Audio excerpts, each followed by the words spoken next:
The sixth planet was 10 times bigger than the last. It was inhabited by an old gentleman who wrote enormous books. "Ah, here comes an explorer," he exclaimed when he caught sight of the little prince, who was feeling a little winded and sat down on the desk. He had already traveled so much and so far. "Where do you come from?" the old gentleman asked him. "What's that big book?" asked the little prince.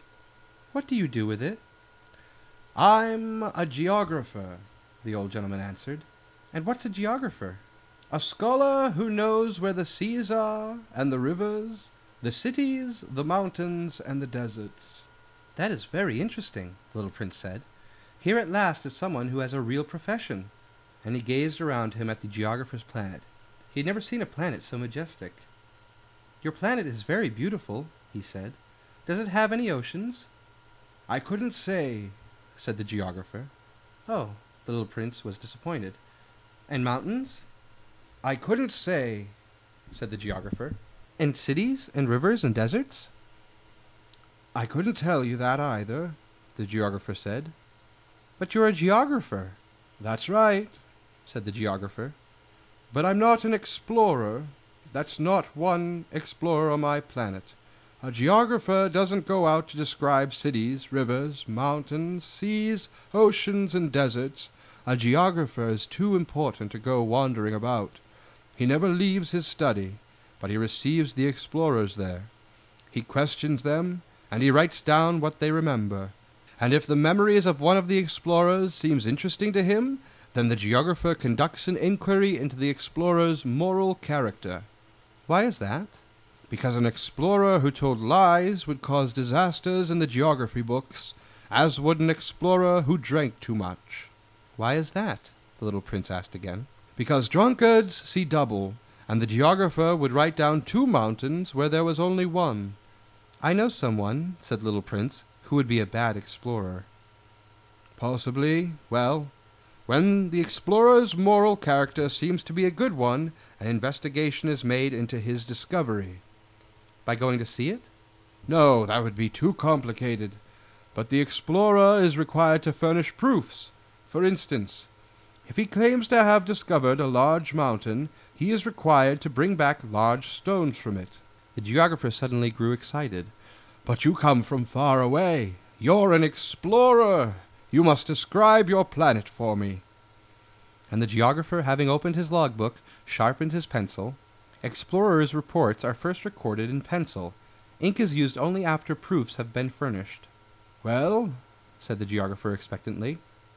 "Oh, where I live?" said the little prince. "It's not very interesting. It's so small. I have 3 volcanoes, 2 active and 1 extinct, but you never know."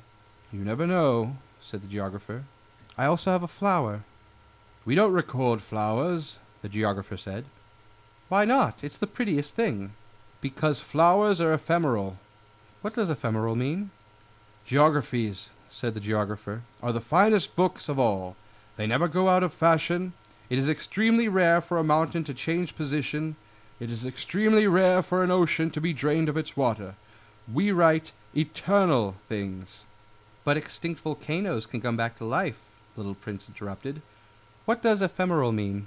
"Whether volcanoes are extinct or active comes down to the same thing for us," said the geographer. "For us what counts is the mountain. That doesn't change." "But what does ephemeral mean?" repeated the little prince, who had never in all his life let go of a question once he had asked it. "It means which is threatened by imminent disappearance." "Is my flower threatened by imminent disappearance?" "Of course."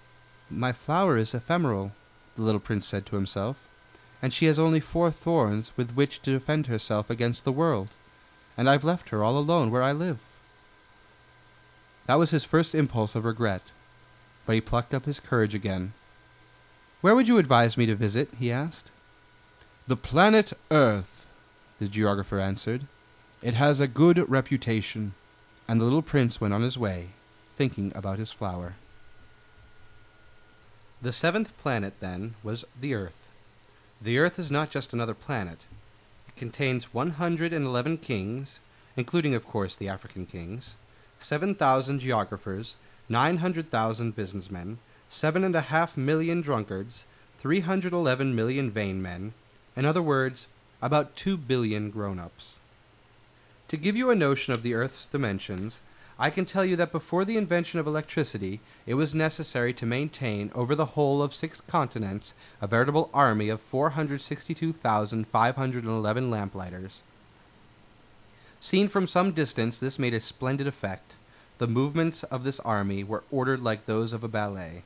First came the turn of the lamplighters of New Zealand and Australia. Then these, having lit their street lamps, would go home to sleep. Next would be the turn of the lamplighters of China and Siberia to perform their steps in the lamplighters' ballet, and then they too would vanish into the wings. Then came the turn of the lamplighters of Russia and India, then those of Africa and Europe, then those of South America and of North America, and they never missed their cues for their appearances on stage. It was awe-inspiring. Only the lamplighter of the single street lamp at the North Pole and his colleague of the single street lamp at the South Pole led carefree, idle lives. They worked twice a year.